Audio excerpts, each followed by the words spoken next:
And welcome to the Smoke Break. We are here every Sunday from 9 to 10 a.m. on Shady Pines Radio, as well as Pretty Dope Experience Radio. I'm your host, your old pal Zane. Here with Zoe Schwartz. Hi. Taylor Barrett. What up? And Colin Mattox. Hi. Hey, I'm so glad to have you here. Thank you for joining us. Of course. Thanks for having me. Yeah. So this week, something that we wanted to talk a little bit about, which, might kind of be a through line for everything else, is expectations. Expectations. What are those? Yeah. What are your expectations for this podcast? I'm hoping to get a good cry in. Okay. I think we can get there. We're going to get my Oprah moment? Can we get... That's the goal. Yeah. Have we gotten a cry on camera yet? We have. I wasn't here, yeah. though. I missed it. Yeah, you weren't here. We did have one cry, and then I cried on audio on a past episode. Hell yeah. It's hard to find that episode. It's actually called The One Where Zane Cries. Oh, yeah. I remember seeing that. Yeah. I feel like with a title like that's now very easy to find. No, not at all. Not at all. I still feel like my first episode that I was on is my favorite name of an episode that you named. Yeah, the Black Weird Owl. Yeah. Yeah. Well, you have to listen so you know what the fuck it's about. So expectations. It's important to have healthy ones. It's I don't know. It's difficult because I feel like a lot of times with like expectations, we have these ideas of how things should work out. When they don't work out that way, then we're like, well, then they didn't work out. And it's like, did it not work out or did it not work out that way? What are your thoughts on expectations, Colin? Oh, man, they mess you up. Can I swear on this? Yeah. Yes. Okay, I don't know. They'll fuck you up. But I don't know. I found in my adult life to kind of keep away from really big ones, like we do stand up and stuff like that. So to have this idea, like we just funnel it through doing like a show, if I have a 10-minute spot and I have this expectation, obviously the ideal in my head is like, oh, I'm going to do it. I'm going to crush. Yeah. I'm going to get off stage and people are going to carry me into the street on their shoulders. Yeah. Totally realistic expectation. Yeah. And it's going to be great. And everyone's going to love it. And the reality, of course, if it's anything less than that, I am miserable. So just kind of trying to go into things with an open mind, I feel like, is better. Yeah. But I don't know. Little goals are good. Little expectations. Like, hey, how about you try to read for 10 minutes today, Colin, instead of just look at your phone? Yeah. I don't know. And I think there's like a unique difference between like goals and expectations too. Like you can have expectations and also goals. The goals can be a little bit like bigger than your expectations, because even if you don't meet your goals, you can still meet the expectation of like you just went and did the thing, you just went and tried. But if your goal is to do good at it, then you might have to make a couple attempts to reach that. Yeah. I had an expectation that the camera was going to work the whole time. Oh yeah. But that might be an unfair expectation. And we don't know what the camera's going through. Yeah, exactly. Certainly do not. Yeah, it's off.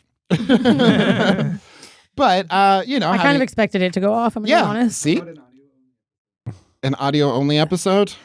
I'm cool with that. Sure. Yeah, let's do it. Expectations. We were expecting to. Yeah. Expecting video. Yep. I mean, and I don't even know where we're at with time, so you're gonna have to signal me when we're. Expectations, things go wrong, and I think just an expectation of things going wrong is almost more healthy than it is to like expect them to always go right, Certainly, yeah. I like to hope for the best, plan for the worst. That's my motto. Yeah. And be miserable no matter what. Yeah. Exactly. Find a reason to be anxious about all of it. Yeah. Expect to be sad. Yeah. Oh yeah. Yeah. Well, I mean, I think even in expectation. You're so uplifting. Yeah. But I think it's a certain amount of like uplifting is just being realistic, like expecting to be sad is more realistic than expecting to always be happy. Mm-hmm. That's true. I feel like I don't remember where I heard this, but someone's like, it's like that old cliche of like the only thing that is a constant is change. Mm-hmm. And it's kind of like the only thing you can really count on when you hope for things is that you're going to be let down every once in a while. And I feel as though I have an expectation of myself that I should be better at dealing with being let down at this age than I am. Same. Because it's not like I haven't been let down. It's not like being let down by things that are not at all within my control is anything new. Yeah. For Definitely. anybody. Yeah. Well, I mean, I can definitely agree with that. Yeah. That the whole experience of having been let down more times than I've been, like met with my expectation. Like, by now I should be like, yeah, of course that happened. Of course my music wasn't mixed. Of course, this joke didn't work. Like, it's a lot easier to just be like, oh, hey, like, yeah, things go wrong, and it's more about what you can do, regardless of being let down. Especially in the moments where you feel like you're being let down. It's about what you can do in those moments. Taylor, what about you? What are your thoughts on expectations? I think expectations are a difficult thing to navigate in pretty much always, but I think they get easier the more self-respect you gain, because you can kind of sift through whether or not the expectations were put there by yourself or by somebody else or by societal standards or all these. There's a million different reasons that you can land on why your expectations would be what they are, but just through gaining a little bit of self-respect, gaining a little bit of clarity, and honoring the process of whatever you're doing, I think your expectations can become a little bit more realistic and a little bit more like gentle with yourself. Instead of having ridiculous expectations that aren't within the realm of like what you as an individual would want to be doing, then maybe you can let go of those expectations. Maybe you can regain different expectations or different understandings of whatever you're going through, whether it's a passion project or just personal growth. I think that sifting through them and understanding what are your expectations and what expectations were put onto you is a really important process. Yeah, definitely. With that. What about you, Zoe? Well, I totally agree with what you said, Taylor. I do. I think because I've like a lot of the things, like I think shame is like a good indicator that it's like something that's coming from the outside for me. Like if something makes me feel shame, then I'm usually like, this feels like an expectation that I didn't like choose. Yeah. Because it's making me feel bad about myself.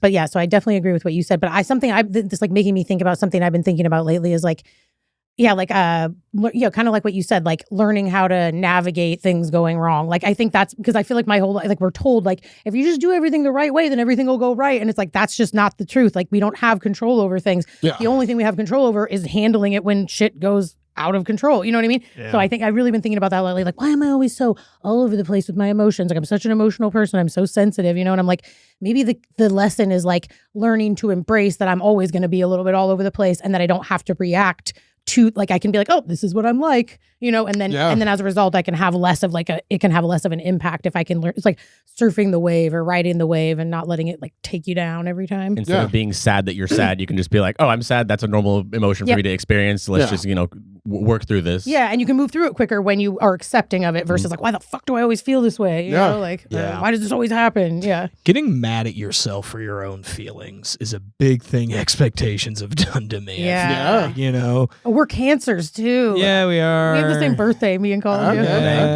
July. Sweet. So I'm gonna forget two people's birthday at the same time. I'm a Libra. I'm a Libra Scorpio, and that's a lot of emotions. That's a lot of emotions. Yeah. Well, it's like, I can relate to being everywhere and stuff emotionally, and kind of only when you're not in like an elevated state emotionally can you have any kind of forethought to be like, oh yeah, no, this is a pattern that I do when I'm elevated. And a lot of these things I've told myself for a long time in these really elevated moments to just not get upset. Yeah. Which is like the worst feedback to tell yourself when you're upset. Because it's like, we're already there, motherfucker. Yeah. Like, and it's, we can either tell ourselves that it's bad that we feel this way, or we can, just take a minute. Yeah. Go drink some water. Yeah, absolutely. It's like mindfulness. Like the more you can be like mindful with the emotion of just like accepting it, then it doesn't have such an impact. Yeah. Do you guys think that, the expectations that you have for yourself versus the expectations that you have for other people are equal? Are they like different? You I expect people to deal with things better than I deal with them. A lot of the time, I'm just like, you should be dealing with this. You're not me. Of course, I deal with it poorly, and it's like, oh, so that'd be that you have a lower expectation of yourself. Okay. Yeah. Like I expect myself to fuck shit up. I expect everyone else to have it handled. I'm the guy who fucks shit up. You're supposed to have it handled. Yeah, I think I tend to I tend to expect from people what I expect from myself. I think, and I think that's sometimes like. Yeah, like I have this example I have, like where like say somebody you relate to, but like maybe you're like in a little bit further. Like I have a friend that I'm really similar to in some really like annoying ways, and I love her. but it's like, I feel like I'm a little more self-aware. I've done more work in some areas. And sometimes when I'm around her, I'm like, why the fuck doesn't she realize how annoying that is? You know what I mean? And I'm like, well, you didn't, like, yeah. So it's almost like, I think when I see myself go through something or achieve something or, then I'm like, well, why can't they do it? Or especially if the person reminds me of myself. I definitely relate to that. Like my two big words in the last year have been gentle and patient. I'm trying to be as gentle and patient with people as I possibly can. And, when I see other people not being gentle and patient, I'm like, why are you not? And it's like, oh, they probably don't have the same thought process as me. They're probably working on something else. And even if they're not working on something else, they're just fucking doing their thing. You know what I mean? Yeah. Yeah. Well, I mean, I would say sometimes especially when I'm working, because I have obnoxious work ethic because I'm a fucking Capricorn. Just a stupid work ethic. So I'm just like, I'm always working. I got to do this, and I'm like always doing this stuff. And then when I feel like people aren't meeting that, I'm just like, why aren't you working? Why aren't you doing this? Why aren't you? And it's just like, that's, you shouldn't expect that of yourself, let alone expect it of other you're not making it look fun, Zane. Yeah. No, I don't. It's like, why aren't you miserable like me? You should look how miserable I'm making myself. Come on, guys. I feel that. I've been there. I certainly like the idea that you were talking about of other people's, or like, I think I expect certain people very close to me, like in my immediate orbit, to already understand my like elevated emotional states, which I have not set those expectations for myself. Like I haven't told myself, hey, maybe think about this is how you get really angry or really upset. So maybe if you feel that, take a second for yourself, or like figure out what those, I hate the word trigger. I'm sorry. I really hate the word. It's overused. It's been so over. Like overused. The market's flooded on triggered. Like I like Whitney Cummings' thing where if she says it earnestly, she has to say it twiggered, which I think is really funny. But if you do that in casual conversation, I've tried it like as a social experiment. People get very mad at you. Like, more so than when they hear triggered. Yes. It twiggles people to say it that way. It's a bit like an Inception mode. But I twiggered right now. But figuring out what those triggers are for you, or those like tripwires, I think is better. I like that better. I like that. That's more, it's more of an explosion. That's more manly for sure. Yeah, tripwire is for sure the manliest way. Landmine. It's a landmine. That's a good one. It's a man mine. Also, how every uncle I have describes dog shit. Yeah. It's a landmine. Well, keep an eye out for the landmines in the yard there. But I'm like, you guys, don't you get it that I'm upset right now? I'll say to people like that I'm really close with, and it's like, you're not talking about it. How would we possibly know? How could we possibly know that you are feeling this way? Yeah. Well, if you will not say it. Yeah. Well, I think that it's setting up that expectation, and being like, hey, these are the things that bother me. If you do this, this is how I'm going to react to it. So it's like creating a healthy expectation with other people for the way that we react to things. Because I feel like a lot of times it's just like we react and then we're like, why aren't people compassionate to the way that I'm reacting? It's like, well, they don't know that that's how you react to things. So it's like if you can clue people in and be like, hey, if this happens, I tend to get defeated. When I get defeated, I tend to shut down. When I shut down, I tend to like be quiet. When I get quiet, I tend to not problem solve, and like creating like that's as close as you guys are getting for my expectations, but but you've seen all of that stuff, but I haven't like created that, expectation of like, hey, like this is how I normally react. I think a healthy thing to do, and I could be totally wrong about this, but I think a healthy thing to do in that situation is to like, not necessarily try to have somebody navigate all the emotions that you're experiencing and just maybe give like suggestions, like when I'm not doing my best, like just a hug or a conversation or something like that will help me. So they don't have to figure out, oh, this happened and this happened. They can just, oh, maybe he's a little off. Maybe I can do the thing, because that's expecting people to have to navigate through all the winding roads of your own emotions. Trick minds. Yeah. that could probably be very exhausting. You know what I mean? And and people that are close to you will care, Yeah, and definitely. I don't, and that's the other thing. It's like I don't hold that as an expectation for myself to people that I care about or love. That like I'm gonna keep catalog in my brain everything that's gonna set off someone. I do. I try really hard, and then other times I'm like, oh, I do know that. I just was not thinking about it. Like a lot of times you get in an argument with someone you're close with, and worse is like a thing I really dislike in myself is like, oh, I happen to know this really bothers you, so now I'm gonna do it. Like, God, I fucking hate that. I'm bad. God, that... I'm not saying that to be cool. It's really a trait I dislike in myself. Yeah, no, definitely. Well, no, I feel like that was a good kind of, introduction to what this episode's about to be like, because our camera went off in the first 3 minutes, if we made it that far. Yeah. But we're still going to keep going. So we'll be right back with the smoke break. I'm looking at the camera even though it's not turned on. We'll be right back with the smoke break. We're here every Sunday from 9 to 10 a.m. on Shady Pines Radio, as well as Pretty Dope Experience Radio. And welcome back to the smoke break. Colin, something that you had mentioned earlier was being resistant to therapy. Yeah. Yeah. Where do you think that comes from? I'm not sure. I think I don't come from like a family or like a background that is resistant to it as a whole. We were kind of talking about that before we started, but my sister is a counselor. She's a PhD, psychiatrist and stuff, and both my folks are in counseling, my other siblings and whatnot. So it's not like a... So you're a rebel for not doing it. I guess. If you want to put it that way. I mean, I don't like that being the label, but like I did... I started going like a couple of years like kind of late into I was having some anxiety issues, so I started seeing a therapist when I was living in Iowa City, and it was a super workable schedule for like he wasn't like I need to see you every week. It's like we're doing an hour every other week. Yeah. Like every other Tuesday for pretty an manageable. Hour. Mm-hmm. And I'm like, very manageable. I knew it was manageable, and I ghosted that therapist so hard and repeatedly, and I would just stop going because it was like part of it's like, oh, it's getting paid for by my work insurance, then I don't give a fuck if I actually go. And it was a good enough therapist. I don't think there was anything wrong with him, but I just kind of got like, the classic, I'm not seeing results. I still feel shitty and wired and stuff. Mm-hmm. And also like pandemic happened, that disrupted it, started doing it over Zoom. That felt weird. Yeah. Started going back in person. That still felt weird. It just I don't know if I had a great relationship with the therapist through no fault of their own, or other than being unlikable. We call it a good match, you guys. It's a good match. Maybe it wasn't a good match. Maybe it was not a good match. He was a nice guy. It's funny because I ran into him in a bar after I'd ghosted him, and we just made eye contact. Oh my God. We made eye contact and just looked down. Like we were like, oh, neither of us want to talk to each other. That's my worst nightmare. But I have a very big like thing, and maybe just because like.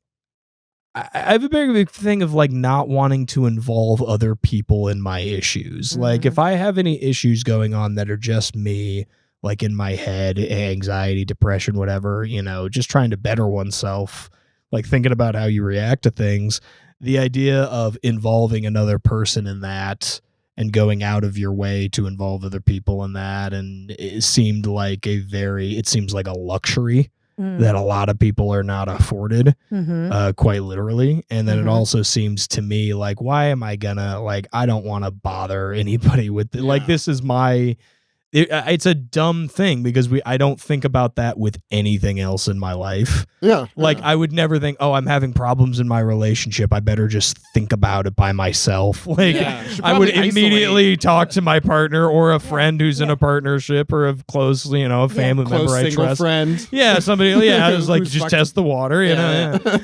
But no, and the whole, but for whatever reason, when it comes to mental health and like, thinking about stuff like that, I just tend to very much be a kind of an isolationist and really be like, I don't want to, I also don't want to I got other shit to do. Like, I don't want to take the time to do it. I'm like, I feel happier when I'm putting my energy into like creative things and stuff like that. So I think I've had the impulse for a very long time that like that time in therapy, talking about all the stuff that bothers you could be better put towards other pursuits, and maybe you won't think of those things that bother you. Maybe that's an expectation I had for myself, was that if I don't go to therapy and just obsessively write scripts and screenplays and do comedy as much as possible and try to book as many shows as possible and start a podcast and do table reads constantly, then I won't be anxious or depressed or anything, because I'll be or you'll be doing anxious and depressed at all of those and things, very busy, or I will be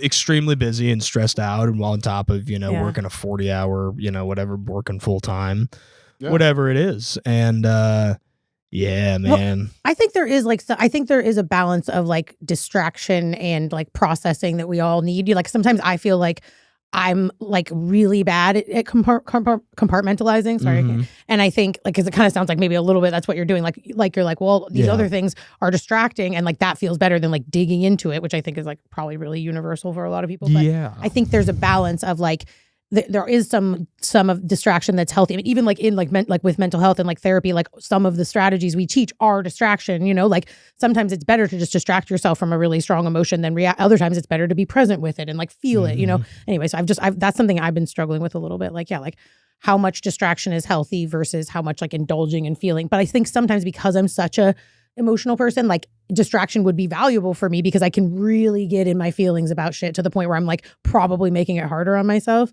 So I think that is a skill that's valuable. It's just like how much like weighing when and where to do that. Like maybe like it can overcompensate sometimes in that way. Well, and like any amount of time, I think probably it sounds ironic for how resistant to therapy I am, but like I do think that any amount of time spent on oneself is probably like, it's good to have that release valve. Yeah. Like when I was going to therapy somewhat consistently, I did kind of see enough benefits. I wasn't like totally no results. I was like, this is nice because I'm not like blowing up at people that I care about now because I'm just too like full. It is like, and I should say I want to go back to I'm in the process of trying to get back into therapy, but it also has seemed like so many steps and stuff like that to get there. And I always felt like through college, I was doing stand-up or I was doing theater or music or whatever I was into, I felt like I have enough going on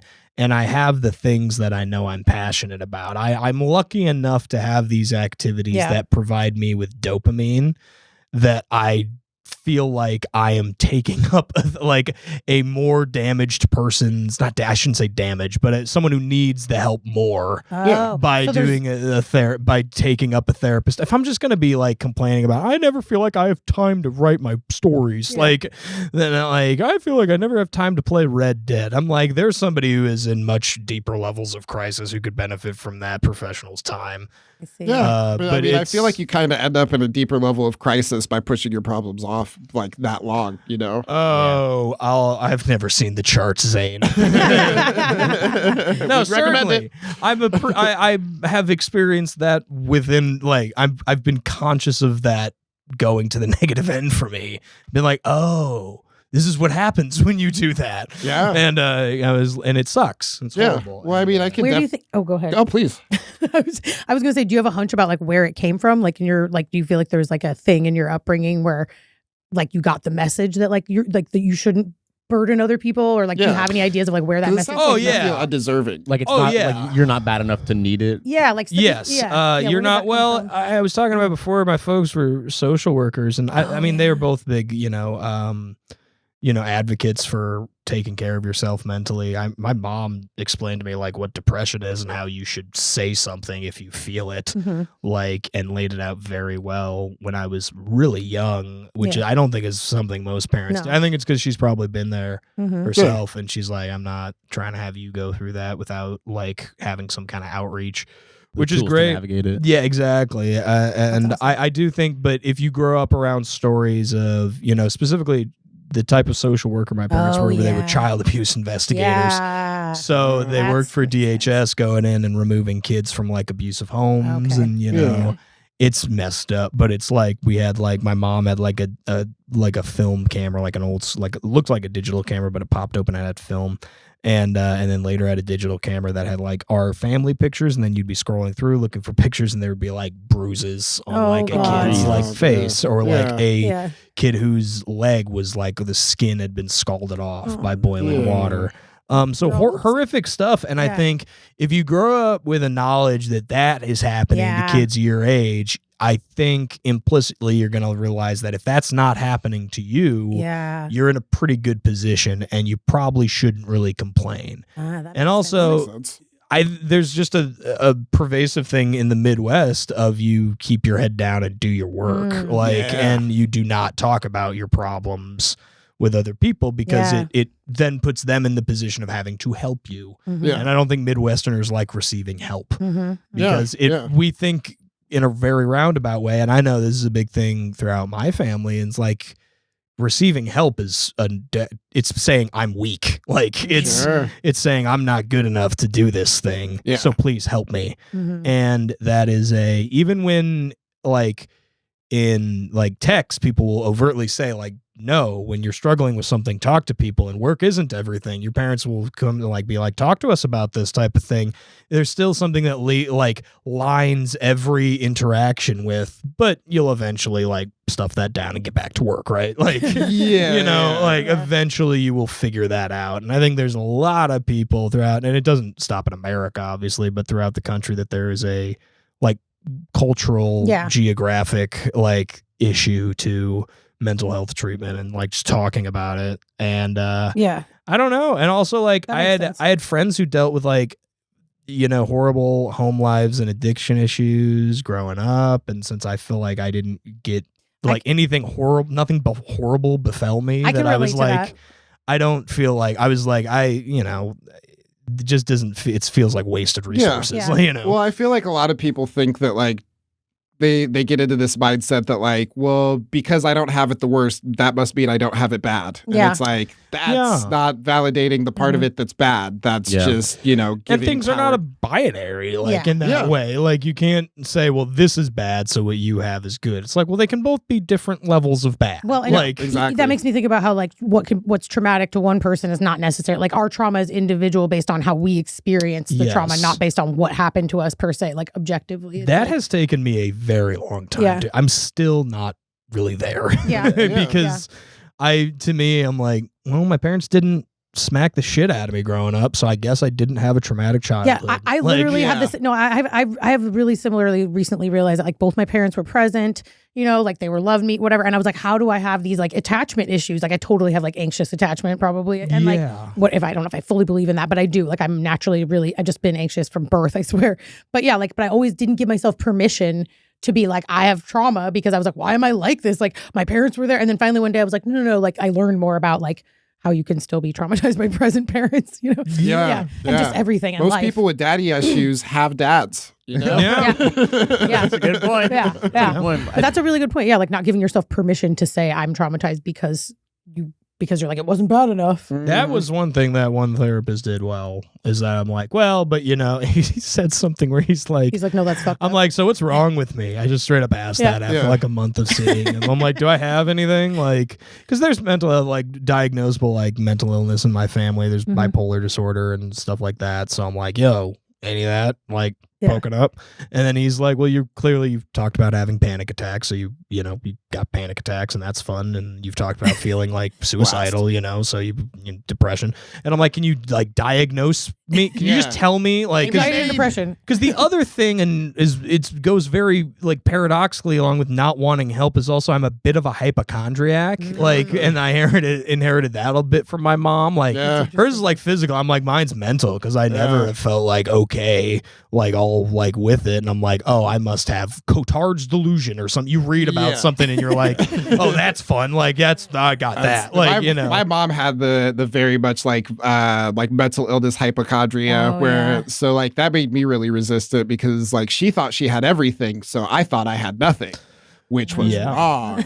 Well, and it got a bunch. My parents, I don't know what you're like. Oh, my parents split up, so I got like my parents disliking one another, and then telling me based on whose house I was staying in at the given time, like all of the other parents' supposed mental illness diagnoses. You know, your biological mom probably has untreated bipolar disorder. It's like, well, you know, your other mom has this going on. She's just like wasn't fit to be a mom. Like, and it just goes on and on. She's a narcissist. She's depressed. She's anxious. You know, just back and forth. I'm like, that can't all be true. Yeah, you're like much more fucked up if you guys were really that bad. But the therapist I had wasn't an MD or a PhD or anything, so he's like, so I can't diagnose you, but like you check all the boxes for general anxiety disorder, and then you check all the boxes, like most of the boxes that I would say for like a PTSD, and I'm like, but the T is trauma, and he goes, yeah, and I go, I didn't have a traumatic childhood, and he's like, the things you've told me about not like my parents were fine, but like my mom had a stepmom. Like my mom's partner lived with us for a while. It was shitty, and then she's like, the things you've told me about that relationship.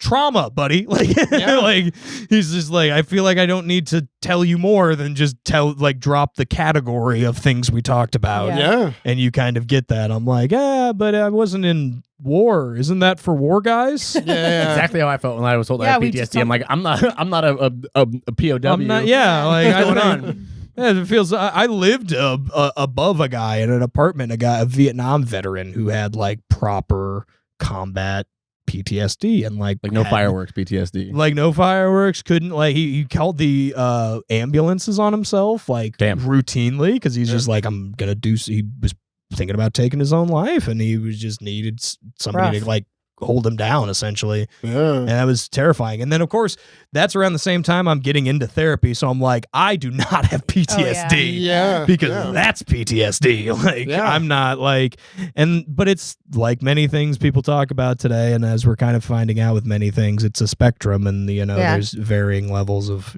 relativity to it. Well, and that ties back into the expectations of like what a mental illness looks like. Definitely. Or what trauma looks like. Definitely. Yeah. All right, cool. We're gonna take a real quick commercial break, and we'll be right back with the smoke break. We're here every Sunday from 9 to 10 a.m. on Shady Pines Radio, as well as Pretty Dope Experience Radio. Man stuff. And we are back with the smoke break. Let's talk about man stuff. Like Colin just introduced it. You talked a little bit about having two moms. I also had two moms. And you would think that different two moms. Different two moms. Yeah. Unless. Yeah, for real. It's like a Parent Trap thing where we get our moms together. You guys are both from the same place. Like a ripped picture together. You guys I never had any brothers. That'd be great.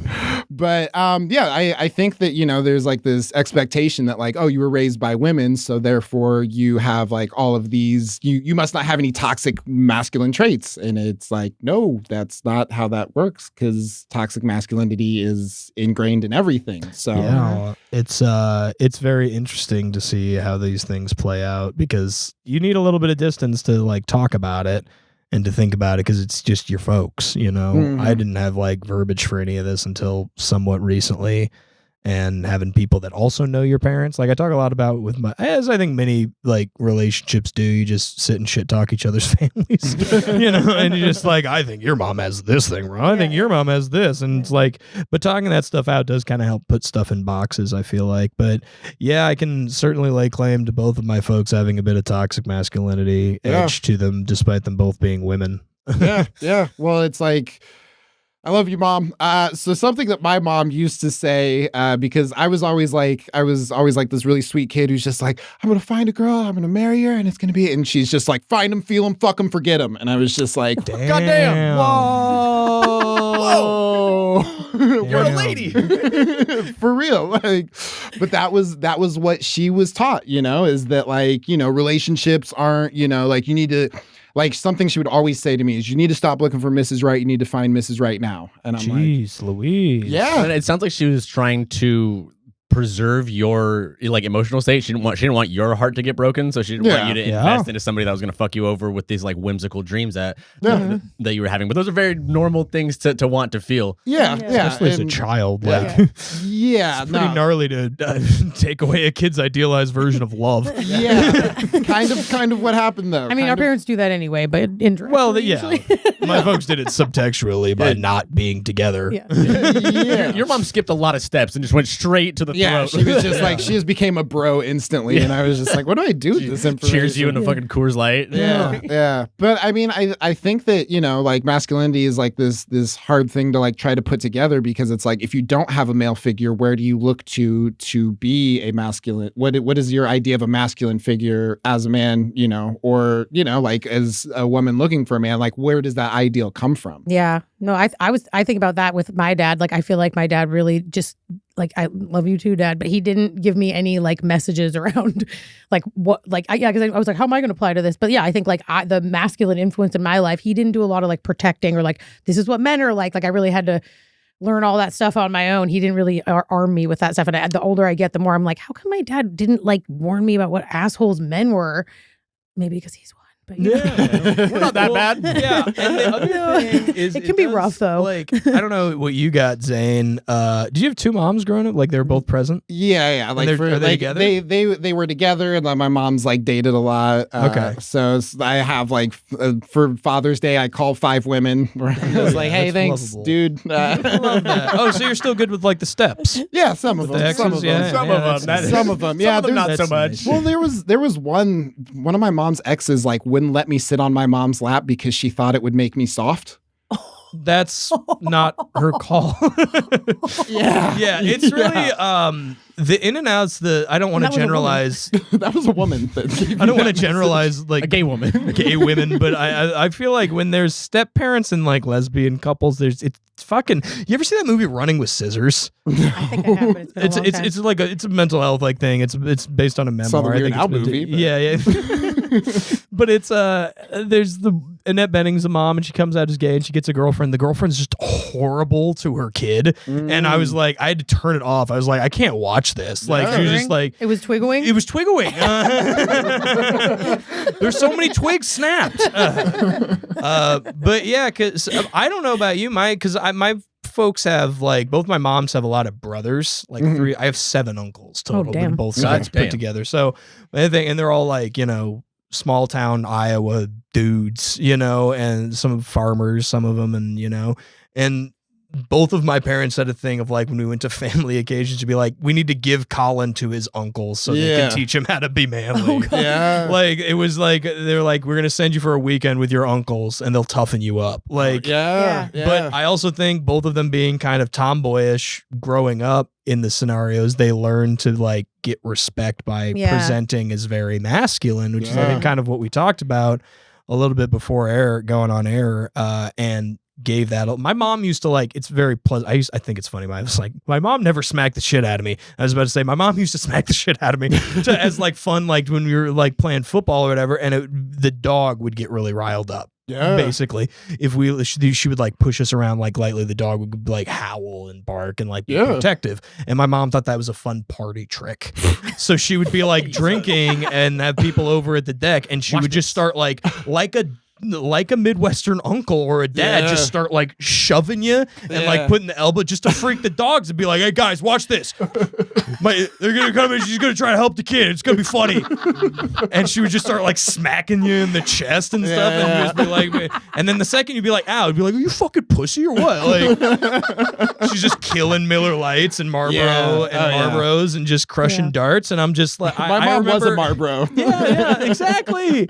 So you get to like, you get out of that world, and then you get around friends who talk about the shitty thing their dads did, and I'm like, I actually didn't miss out on anything, did I? Yeah. Well, it's like that was like a joke I was trying to do, is just like, like, oh, what was it like not having any masculine figures? It's just like, have you ever had a mom so emotionally distant she might as well be a dad? Like, Yeah, that's exactly what I dealt with is just like, my mom would always tell me that like I had too many like female friends. Yeah. So you got that one too? Yeah. Yes. And I'm like, what did you fucking expect? Yeah. There are only women in my house. Yeah. I know how to talk you feel to safe women. around women. Yeah. Well.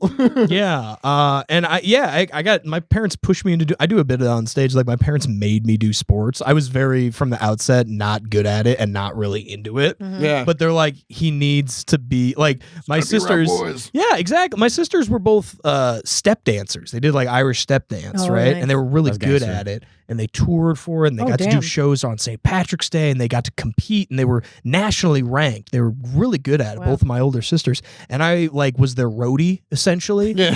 And I just wanted to do what they were doing because I was around it so much. I thought it was cool because it is. And both of my parents were like, "Nah, that's something that the girls can do. You are gonna go play baseball." Like, Yeah. And I'm like, but I'm bad at it. And they came around when I started doing theater because they like theater, but they were also still kind of like, I make the joke about it Were now. they worried that they were? Yeah, they're like, oh god, we got the artsy one is the boy, like that. I think was a bit of a. It's loop. funny to think about your like not like masculine, but like somewhat masculine lesbian moms being worried that their son's gay. Maybe. Yeah, That's so trippy. I really wondered about it because they were kind of like, I really think they were probably. I was also not like I was like I had friends. I had no problem making friends, but I didn't like invite people over the house. Yeah. And I think my parents were either a little afraid that I was like the weird kid because I was the gay mom kid, or that I was ashamed of them and didn't bring people over because of that. Because I had like the run of my mom's basement in high school, and my mom was like, "You fucking nerd! Why aren't you having people over? Like you have the whole basement to yourself. Is basically your room. You could just be having people over every weekend." And I'm like, I don't like. Yeah, I don't want to bring my friends over to drink with you, and I feel like that's what that would turn into. Yeah. I should say I love my moms too. I mean, you guys said you love your parents, and I didn't. I got a weirdly unique experience with my dad. Like, my dad was a little distant, but he was never like, I don't think even intentionally, but he was just never really subscribing to the toxic masculine shit. He was always really goofy. He was always really like, he just didn't give a shit, you know, and that can show itself in some very problematic ways sometimes, but like it was really weird. Like I definitely got the distant dad issues, but like he just was never really toxic. You know what I mean? He was toxic in other ways, but not like the overly masculine bullshit. You know, he's never like, you need to do sports, you need to toughen up, you need to do. It was never really like that. Most of the men in my life, I can say, have been in very toxic relationships. My grandparents, he's just kind of submitted to whatever she wants all the time. My uncle, who I was raised by, is in a arguably abusive relationship with his wife, and like I got really strange visuals on like what relationships should be like. And I've definitely noticed that in my own relationships, where I like subconsciously am just kind of submitting to like, well, if I want to be in a relationship with this person, I'm just gonna have to fucking deal with this. And like it's if you happy wife, happy life. Yeah, you know? And I'm just in the corner crying, and it's like, happy wife, happy life. Yeah. How that works. Yeah. I've definitely had to like give myself the grace of like earning my own self-respect and like letting myself have boundaries. You know what I mean? And because that's something that a lot of the men in my life don't have in their relationships, and it's been weird seeing the other side of that toxic masculinity. Yeah. Well, I think that, you know, like a lot of ideals like come from like media, you know, especially like for me, because I didn't have a masculine figure. I was just like, oh, well, then what's a cool black dude on TV look like? And the answer is cooler than you'll ever be. So I can't live up to that. Yeah, exactly. So, but I mean, but that was what I had to model myself after, you know. I'm just like, well, how do I be cool? James Bond does puns, so I'll do puns. Yeah, motherfucker. Is that where it came from? Yeah, originally. Yeah, where he like kills somebody and he's just like, oh, the paper's early, or because he pushed him into a paper shredder or some, you know. And I'm just like, that was cool. Maybe I'm doing puns wrong. There's gotta be. You ever like think, but like you could do worse. There's some that you could do worse. I feel like people our age and younger. I don't know how old y'all are. I'm 27, but like but people our age and younger, like I got Seth Rogen was like my pop culture model. Yeah, like because like Superbad came out when I was like 11 or 12, and I saw it and I was like, this guy, and then knocked up and everything. Like I was just like, oh, smoking weed, hanging out, and kind of not being a dick, like being a little bit of a dick with his friends. Yeah. Like and that like spoke to me is like, and that's the toxic masculinity. I was like, the one time I feel like it's like the release valve where dudes can be shitty and toxic is when you're around like your closest 4 or 5 childhood, also male friends. Yes. Say whatever you want with that group because it is airtight. Yeah. Like, no one's gonna, that group chat's not gonna get leaked when you're running for office. Like, it's gonna be fine. But like, and like, hopefully. That is, I feel like the only way that you can like let out like shittiness to each other because you see it reflected in your buddies. Like, there's been so many times. I remember after I graduated college, I was hanging out with a couple of friends of mine who I grew up with, and I was talking about another friend of mine who's a female who I was like, yeah, this friend of mine she just broke up with her boyfriend. She's really dealing with a hard time, and she asked me to go over to her place to like talk to her, and all of my guy friends were like, alone? And I'm like, yeah. And they're like, oh, you just want to be careful. You got a girlfriend, man. Like, you just want to be like kind of really careful about this situation. Cause like, if you put yourself in like, and I'm like, guys, she's just a friend. It's really not like that. I have no feelings that way towards her. Like, and then she was just like, all right, well, you just got to be careful. You just got to like not put yourself in that situation. But then they realized I was speaking in the past tense. Like, I already went over and like comforted her after a breakup. And they were like, oh, you went? And like, Melody, my girlfriend was okay. She was okay with that? that? I'm like, yeah, it's really not an issue to have a platonic female friend who is in an emotionally elevated place, and for you to have something on your mind around her that is not fucking. That's really okay. Because they were like, yeah, man, they were speaking like how hard it is for me to go over there and not try to fuck that person. And I'm like, no, not you guys are really coming out of left. Men and women, when they're alone together, are just whoops. And one of them upset. They were like, how are you going to resist that? I'm like, buddies, no. Easily. And then I feel like it was the first time in our relationships that they were like, oh, Colin treats women like people?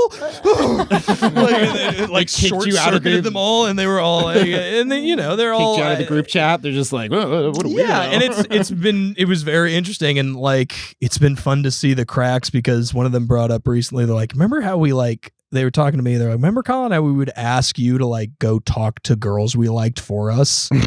And I was like, yeah, because remember how I like, that whole like seeing women as people thing? I was like not afraid to talk to girls when like puberty was hitting, because I wasn't like, they're these untouchable, God, they're fucking people. And also I have older sisters. They started getting hornier before us. We're behind them in the horny right now, guys. You don't get it. Like, no, that's actually some really good perspective you had, though. Yeah, definitely. All right. Well, I'm going to make a bad transition. Thank you for sharing that. And we're going to be right back with the smoke break. We're here every Sunday from 9 to 10 a.m. on Shady Pines Radio, as well as Pretty Dope Experience Radio. Pew, pew, pew. And we are back with the smoke break. We're going to wrap up with one last topic, and that topic is perfectionism. Oof. All right. Yeesh. I don't want to talk about it unless we're going to do it right. All right. Well, it looks like we'll never talk about it.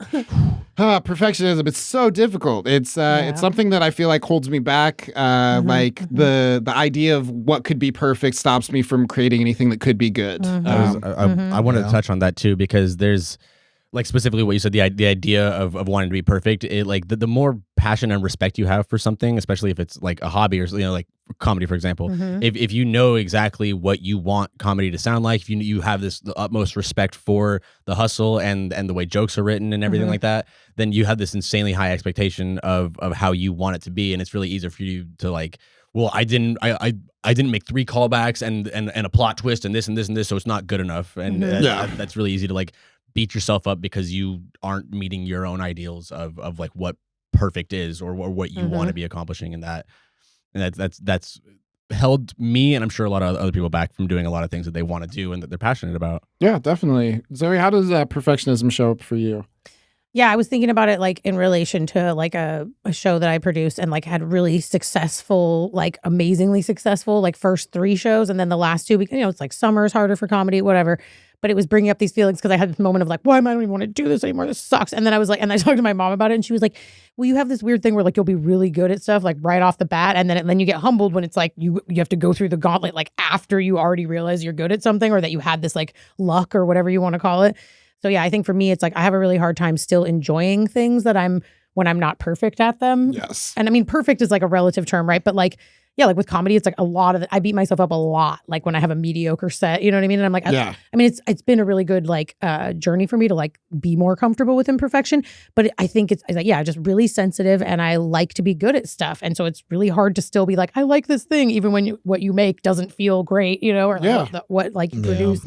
Yeah. So I think for me, just trying to figure out how to still enjoy the things that I love, even when I'm not doing great at them, because when you're failing at things, it's part of the journey, and like just being able to appreciate the journey of the thing I like, even when it's not like perfect or great, or super funny or whatever. Yeah. I think definitely like you have to ask yourself a lot, like, do I like being good at this, or do I like this? Do I respect the thing, or do I just want to be good at stuff? Yeah. I had like a hypnotism session recently, and when it was before my I did the Portland's Funniest Person contest, and I was nervous about it, and the motto the mantra that I had was, I do this because it brings me joy, right? And it's like, I don't do this because I have to be good at it. I do this because it's a joyful thing for me. It's and the thing I chose to do. Yeah, exactly. And I do it because it brings joy. And yes, there's some failure in that. And like, if I let that ruin it for myself, then it's not bringing me joy anymore.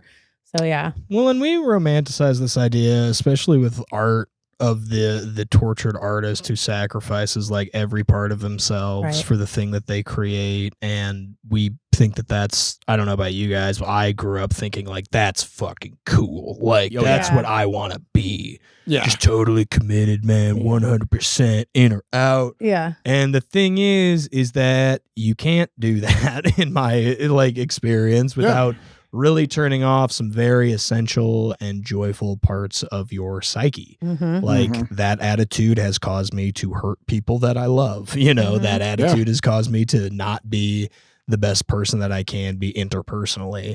And if I weigh like creating things like stand up, I love doing, and it's similar. It brings me joy, and so do many creative things, like I was talking about before. But also, so do my interpersonal relationships. And I don't ascribe to the thing that you can only do one. There's like what that whole movie, The Banshees of Inisherin, was about. I don't know if you guys saw that, but it was great.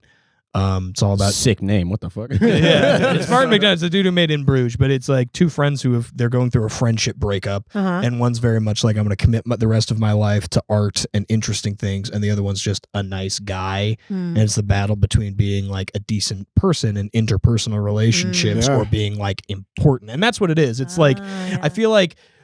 I don't want to sound judgmental, but perfectionism, like ambition, like goes very closely with like very arrogant like expectations of oneself. Like, how good do I really think I am that I can nail this? And you nail know? it every single time.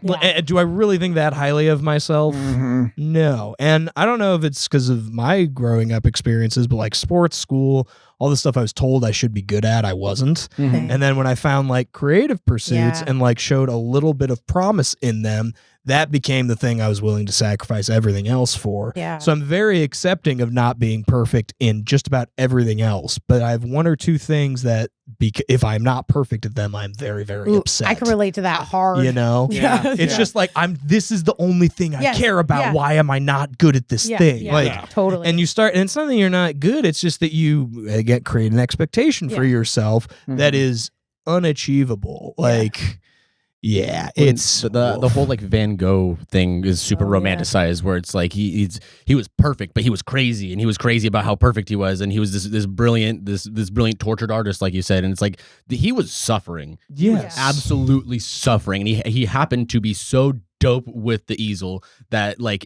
that almost gets pushed under the rug because of Starry Night and shit like that. And it's like the dude cut his fucking ear off. Like I don't want to do that. I don't want to. He mutilated himself. Like it's the same thing. Did he mail it to somebody or something? Yeah, he mailed it to his love interest. And that is could you imagine? Abusive. You're like, oh, this guy that wouldn't leave me alone. He's constantly in my DMs, and you like open up mail from him, and it's his fucking ear. Like, no one's ever gonna love you. I remember thinking this in college when I wanted to do more, creative things. You would read these biographies. I was really into writing plays and stuff. So I was like reading like Eugene O'Neill, who's like a really popular playwright back in the day, and you think, oh, he's these incredible plays he put out, and he wins the Nobel Prize and all of this stuff, and then you read about his personal life, and he's the biggest asshole on the planet. Like 2 of his kids committed suicide and referenced his treatment of them in their notes. Jesus. And then his 3rd kid he disowned because she went off and married Charlie Chaplin. What? So he died with no good relationships in his life. He ruined every relationship he ever had.